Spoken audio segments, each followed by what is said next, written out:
The end does not justify the means. Mapagpalang araw ng Biyernes, kapanalig. Kapistahan po ngayon ni San Romano ng Condat. Ito po si Sister Rose Agtarap ng Daughters of St. Paul para sa mabuting balita. Atin ang pagnilayan ang Ebanghelyo ngayon.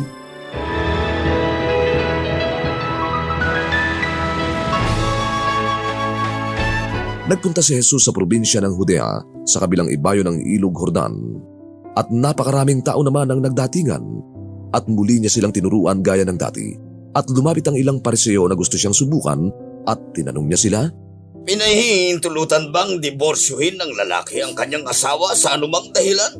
Itinanong naman niya Ano ang iniutos ni Moses?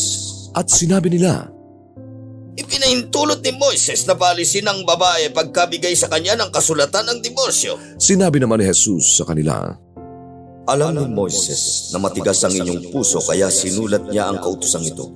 Ngunit sa simula'y ginawa sila ng may kapal na lalaki at babae. At dahil dito, iiwan ng lalaki ang kanyang ama at ina at magiging isang katawan ang dalawa.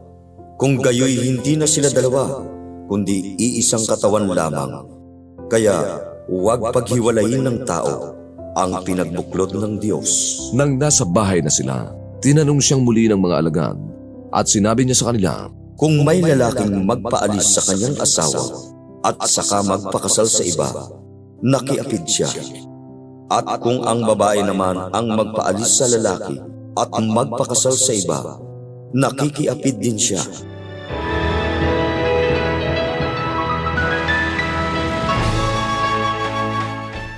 Marahil isa sa mga mahirap makatrabaho ay ang isang toxic na tao.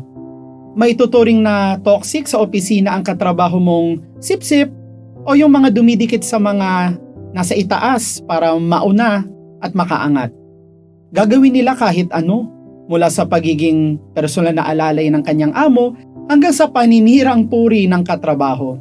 Para lamang makamit ang posisyon at ang kapangyarihang kaakibat nito, hindi ang responsibilidad. Ngunit kung iisipin, naging tama ba ang pamamaraan sa pagkamit ng tagumpay? Ika nga sa isang kasabihan, the end does not justify the means. Sa tagpo ng mabuting balita ngayon, katakatakang binanggit ang pakay ng mga Pariseo para magtanong kay Jesus. Nais nila siyang masilo. Ang tanong tungkol sa katwiran ng paghihiwalay ng mag-asawa ay isa palang entrapment operation. Nakalulungkot isipin na tungkol sa diborsyo ang kanilang tanong kay Jesus dahil niloob ng Diyos ang pag-iisang dibdib bilang isang sakramento ng natatanging pagmamahalan ng Diyos at ng kanyang bayan. Hindi lamang malisyoso ang tanong, baluktot pa ang katanungan. Kaya naman agad pinuna ni Jesus ang rason ng diborsyo at ng kanilang pagtatanong, ang katigasan ng ulo at katigasan ng puso. Mga kapanalig, hindi matutupad ng ating katigasan ng ulo't puso ang kalooban ng Diyos. Hinahangad ng Diyos ang ating ikabubuti, ngunit kung hindi tayo makikiayon sa paanyaya ng kanyang biyaya, hindi natin mararating ang kaganapan ng ating buhay.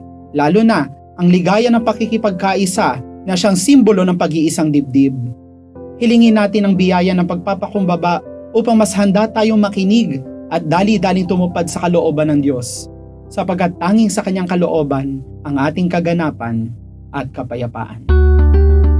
Mga kapanalig, maraming salamat po sa inyong suporta sa aming misyon. Subscribe, like, and follow po Lines sa aming social media accounts. Patuloy po kaming humihingi ng inyong tulong upang maipagpatuloy ang programang ito. Maaari po ninyong ipadala ang inyong love offerings at donasyon sa aming donations channels. Makakaasa po kayo na kasama lagi ang inyong mga intensyon at kahilingan sa aming panalangin araw-araw. Ito pong muli, Sister Rose na nag-aanyaya sa inyong manalangin.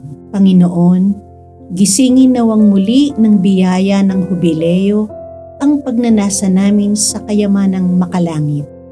Tulungan mo kaming ipalaganap ang kagalakan at kapayapaan ni Kristong aming manunubos sa buong mundo. Amen. We are here to provide a new way of communicating and proclaiming the gospel.